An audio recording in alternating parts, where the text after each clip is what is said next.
time view around the koi pond, and firstly I'm going to give you an update on the Hikari Friend food which is now going into this pond. It's been a week now, and if anything they've had less food, definitely less food, because of the weather's not been great. It's not been a bad weekend, not great today, but yesterday was lovely. I managed to get some gardening done. We'll go down there in a minute and have a look. But anyway, let's have a close look at this pond. That one's got a little bit of carp pox, I've just noticed now. It's getting cold. Firstly, let's have a look at the clarity of the water. So the pond temperature is 11.2 and it's been 11.5 minimum. So if I zoom in now, on the video before, if you check it out, if you've not seen it already, there is a video, and it's Saki Hikari Balance v Hikari Friend. So check that out, and this, as you can see, what I've noticed straight away, and I thought it would, me video with Saki Hikari Balance v Hikari Friend, it was a bit tongue-in-cheek, because I kind of know what the outcome's going to be. I was sure of that, but so anyway, sure enough, given the contents of the food of the Hikari Friend, there's more waste, and I've not fed more, they've fed less, there's no doubt. So if we have a look at this water now, if the jackal will get out of the way. Oh, the bloody crackers. See, you can see the bottom of the pond now, see the waste? So there's more uneaten waste, look at it there, you can see it. So if I zoom in, you see there, look.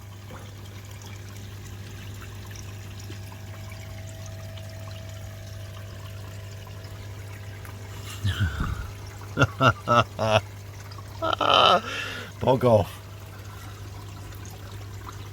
So yeah, there's definitely more waste in the pond. There's no doubt about it. The water clarity has definitely reduced. There's more particles floating around now, as you can see. It's very difficult to see, but you can see the bottom there. The bottom there, look where that leaf is. I shown that leaf in the bottom drain last time. So the water clarity in the pond definitely reduced. I can see more fines in the water column here. I'll try and pick them up. There, look, you can see it floating. And that, well, what's changed in a week? What has changed? The only thing that's changed is the food,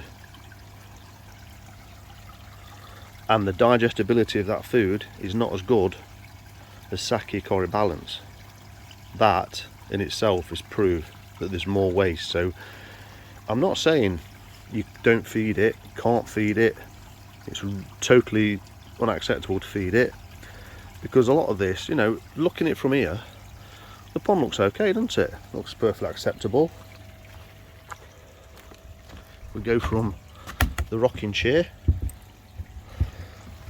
and we look from this angle, looks good. But if you want water clarity, or if you're one of those people that says I've got fines in my pond, I've got fines floating about, and you keep changing your filtration or putting nets in or sponges in or things like that to try and catch it, you're not going to catch it, because the only way you're going to catch this sort of muck is if that bit of poop, bit of waste, goes into the bottom drain and is caught by the filter. You're not going to catch it otherwise. So this, where people say, oh, I've got fines, it's not fines, it's shit in your water. Sorry, excuse the language, but it's true. It's crap in your water, and you're not going to get it out unless that's collected through your bottom drain or through your pump, and then your pump will probably macerate it with its impellers and it goes into your filter and is collected. You're not going to get rid of it any other way. So now, some people, most people on Saki Hikari balance and growth. Already know this, but there's a lot of people that will ignore what I'm saying, will ignore this video and just keep doing what they're doing and still ask the same questions. What do I do to get fines out of my water? And they'll go on to somebody else and then somebody else until they get the answer that they want to hear. And unfortunately, look, I've just had a good view. Look at all the waste, in particular in that area there. Look at that. Can you see that? Now that wasn't in that pond a week ago. You see it? Incredible. Incredible. So let's go down the bottom of the garden, because I've had a good little tidy up down the bottom here yesterday because it was lovely weather. But I've cut the grass because I've got the bee inspector coming tomorrow to do an inspection of the hives. When you keep honeybees, ever so often Defra will contact you and they will want to come and inspect your bees to make sure there's no pest and disease. So you'll see down here, wow, look at how much it did. This year it's just grown, gone mad with all the rain we've had. So I've had a good clear out. The bee inspector can come down here now and have a look. So let's go in the indoors. Oh, when you come in here, it's lovely when you go greenhouse. It's 18 degrees in here now, 19. So let's have a look at this pond. So this pond has had a mix. In fact, it's fully on it now. The first load of food from my video was 50-50. What I left some balance, so I mixed it half and half. But in there now, and that's about empty, they've about had 141 of those in here. So let's have a look in here. And as you can see straight away, there has been a change in here for some reason. Look at the clarity of the water. The clarity is not as good. And if I can, let's try and let's have a look, because this corner's a bit of a hot spot. There has been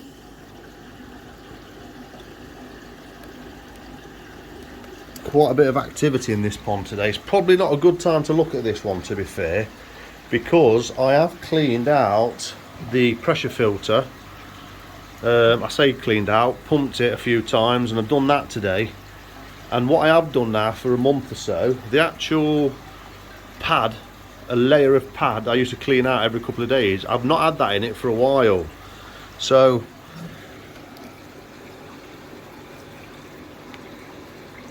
there is, like I say, the water clarity in here has definitely diminished. But there's 4 fish in here, so they move the waste about really well, because it's only 2,000 litres. It's not a big body of water, and there's 3. I mean, there must be 45 cm fish in there. So they're obviously moving a lot of the muck around. So yeah, so there's been a bit of a change with this, which I've got to keep an eye on. Just the clarity's diminished a bit. So let's go on this one. This one is the all Saki Hikari balance. So let's have a look at this one for waste.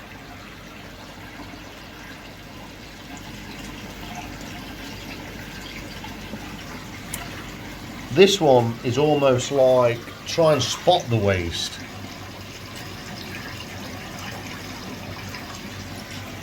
There's no tricks. I've not hoovered it out or anything like that. This is getting fed 10 times a day on Saki Hikari balance. Let's go behind here. There's no floating poo or anything like that. It's just, look at the water quality. I can't spot in this pond. Honestly, I'm not exaggerating. I cannot spot one bit of uneaten food or poo or waste in that body of water.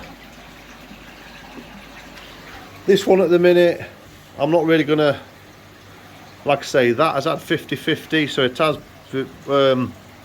There was waste in here this morning.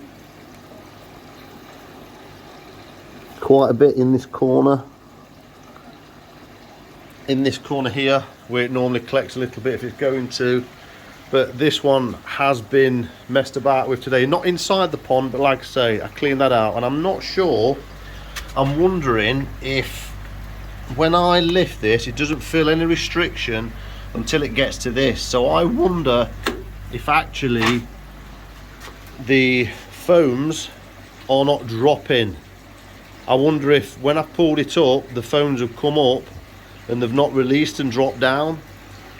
And it's so yeah, I want to confirm that first. So what I might be doing this week, I might do it on Wednesday, is dismantle that pressure filter and just check that.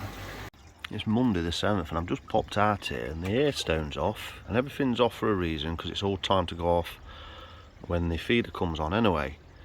I've just looked in because I think I updated this video with the Hikari Friend with the waste, and I probably didn't quite capture it well because I've just come out here when all this is off and look at the waste.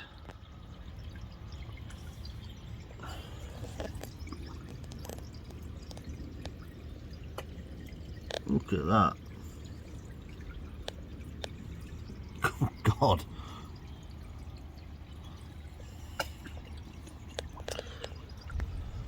So yeah, you can feed cheaper food. It does work, but look at the waste in that pond. Look at that. Wow. I really didn't capture that the other day on video. Unbelievable. Jeff, I've just given some food, look. So that's the amount of food that typically goes in, say twice a day. It's like a protein cup, half 3/4 scoop full, and they'll eat it all. But look at the waste down there as well. Can you see that? Very difficult to see.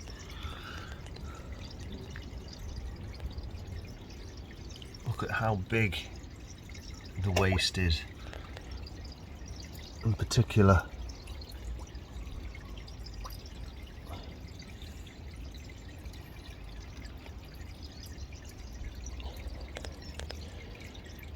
you can see, yeah, look at all that near the bottom drain.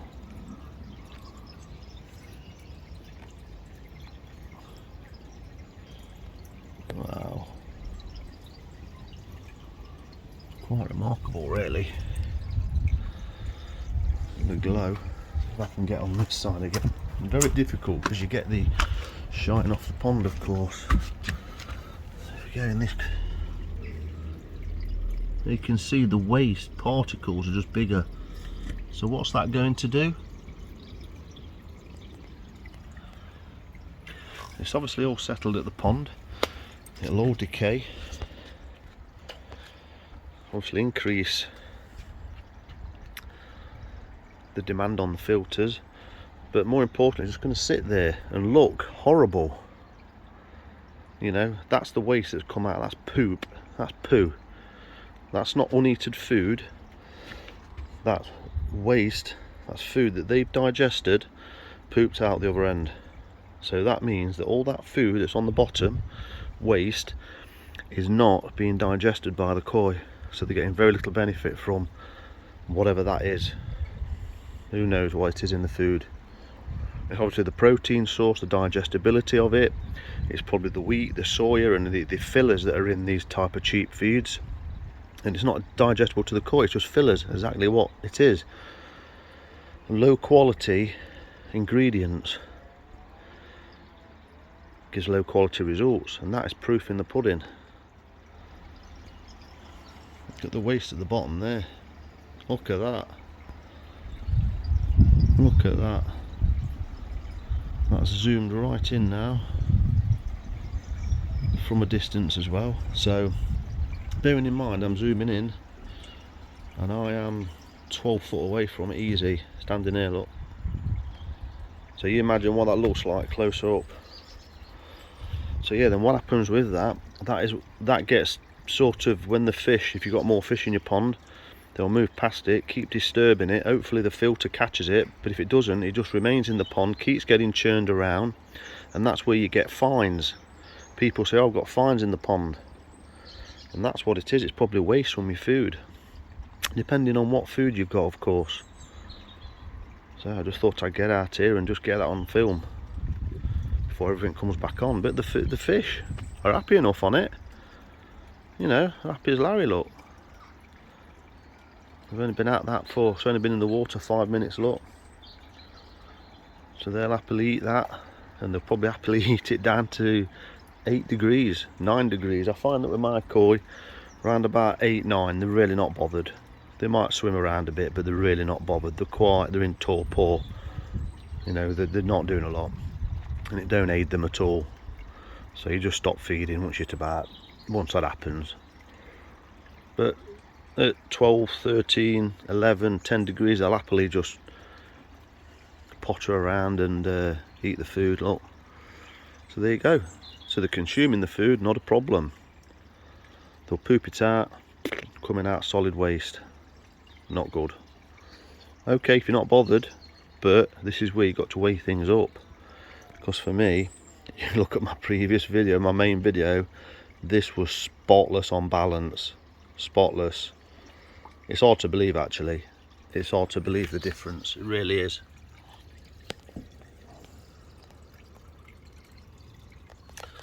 So I've got about 4 kilo left down there.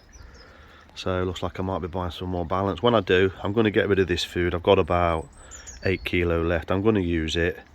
And then as soon as I've done, once I get back on the balance or whatever food I've got down there, I'll give them this. 38 cm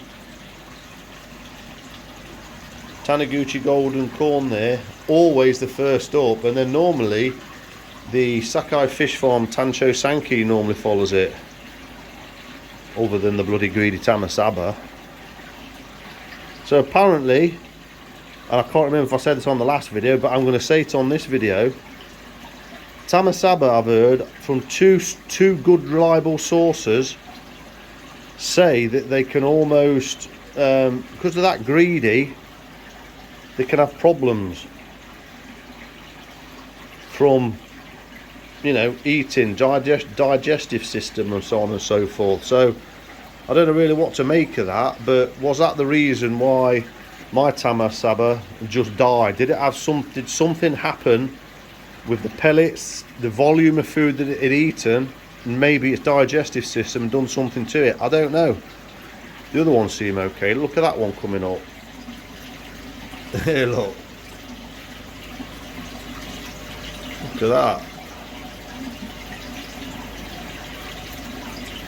There's a 38 cm golden corn again. That's the one got yellower on that one.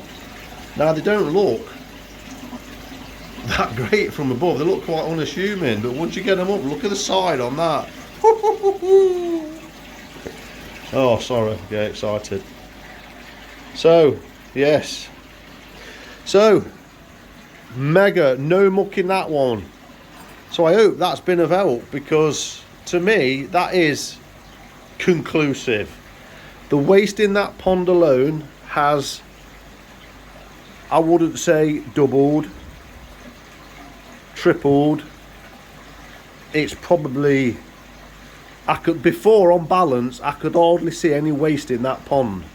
That's even though it's only a 3-inch bottom drain, feeding 2 point whatever meters it is, 2.8 meters I think by whatever up there. It's quite a bottom of filtering it's got to do and pull, and the pull is only 5,000 litres an hour on that pond, on that filter, on that bottom drain. So there's not mega pull on that bottom drain to pull all the muck in. But on the balance, proof, check that video out from before to after. This one, the water clarity, something's gone off in here, but I think it might be to do with that. So that's inconclusive. That one has, yeah, got waste in it like never before on balance. This one on balance has got no waste in it whatsoever. So to conclude this video, I want to tell you about something else, why I'm on it. So this is a two-part video, if you like, or two parts of what I want to talk about. I've done something, I picked something up, another nugget of information up, and I've heard people in the past say this, but I didn't want to fight my system, and it's about pH and KH.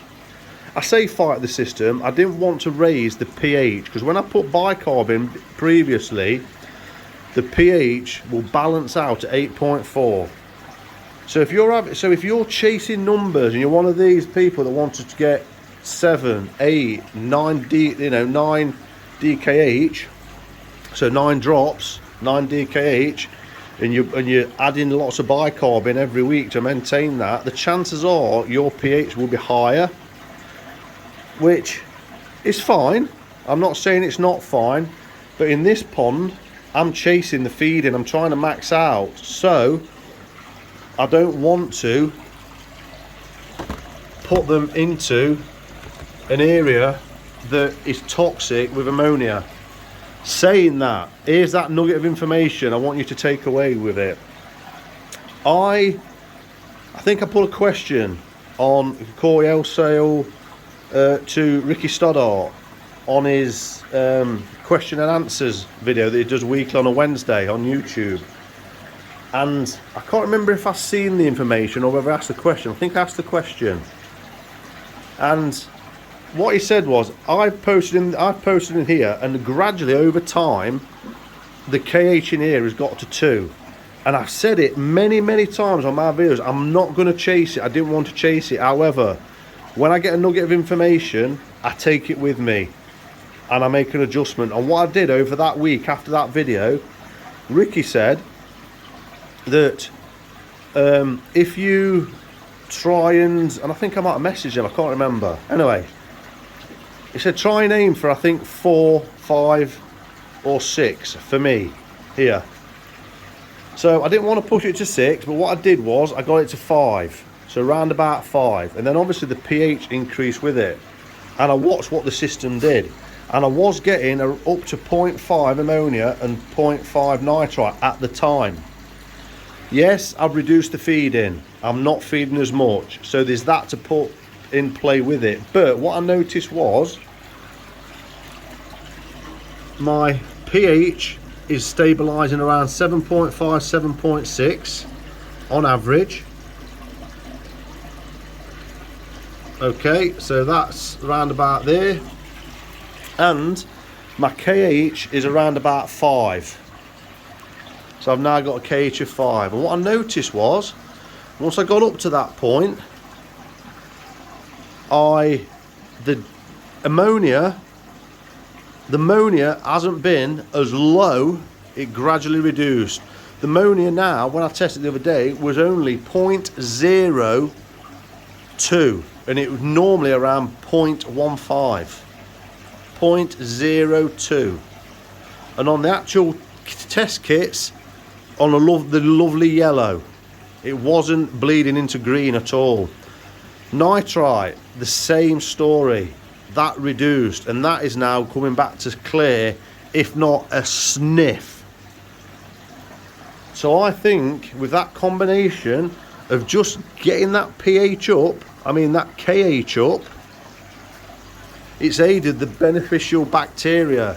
The beneficial bacteria was always there, and I don't know why. I'm not a scientist or anything like that, so if anyone does know why that sweet spot for me looks like it's around 7.5, 7.6 and a KH of 5, because I don't want to push that up the pH any more than that really, just in case I do hit into a crash filter or I push it with a food or whatever happens,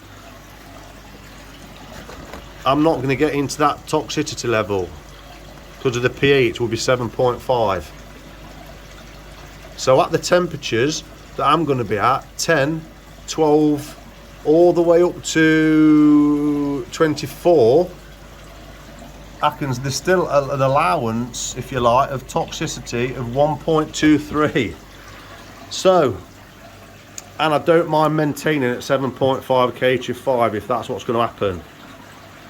So as long as that pH stays around about there and doesn't get above, let's say, maybe 7.8 maximum, I'm happy. But if I can maintain that at about 7.6 and a KH of 5.6, I'll be happy as a pig in muck, because I have seen a difference with the way the filter has reacted and the way it's consuming ammonia and nitrite. And the fish have reacted as well. Now I've not got a lot of that sniff in there of a nitrite and ammonia, I've noticed a difference in the behaviour.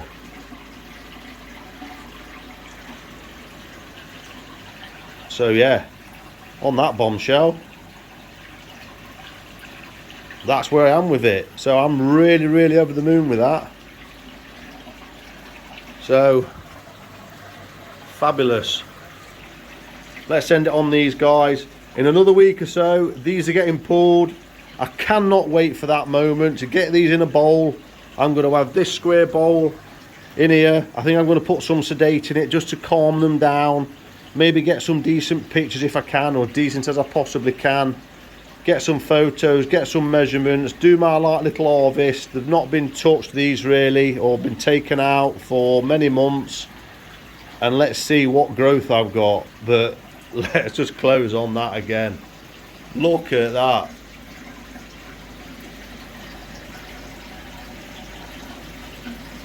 And then just down there, look, is the DK Shiro NND that I got from the Koi wholesale event. But look at that. But look at that. That's 29 cm. But look at that against this one that I got, and I think it was at, oh, I can't remember. Was it 23 cm? I've got high hopes for that. I am over the moon with how the fish in here have developed. Look at that greedy sod again, up again. But yeah, I can't wait till they start hitting the surface and having a look at them. So, what do you think to that? To the food? I'm still not. On that note, I've not got enough balance to be feeding that pond. However, I'm probably down to about 4 kilo now for this. So I don't know whether 4 kilo is going to take me through to spring with this pond. So, and then if it does take me to sort of December time, I've only got a couple of months before I'll be on the growth again. 3 months, say. So I'm a bit stuck. I'm a bit stuck in no man's land. Unless I can get someone to split a bag for me. I don't know. I'll see. Because if you don't buy Saki at 15 kilo bags and you buy it at the smaller bags, the price per kilogram really becomes a lot more, and it can take you out of that realm where you think, oh, that's expensive. You know, it gets out the sort of touching base affordable range. So that's why I'm a bit stuck. But anyway, there's about 9 kilo of that Hikari Friend that's got to go in that pond, unfortunately, because I've got to get rid of it and get it used. It's not going to do them any harm. They're not going to be fed enough where it's going to affect ammonia and nitrite. But the moral of the story here is I've got to put up with lesser water quality and so-called fines, waste in the pond. They're not fines, they're waste. So if you are getting waste in your pond, it might be worth to hit the Saki. Get quality food, because you know it's not going to produce wasting water. So for a lot of people, that's worth it. So on that note, there's that one. And I've got some exciting news coming up soon. I've had a phone call this weekend, and if it comes off in a couple of weeks' time, in about 3 weeks' time, I've got an exciting video coming up. A really exciting video coming up, but I'm not going to say anything now. So on that note, thanks for watching, thanks for being a subscriber. If you haven't subscribed already, hit the subscription button. Please hit the like button, it's really appreciated that you do that, it really is. And I'll see you on the next one.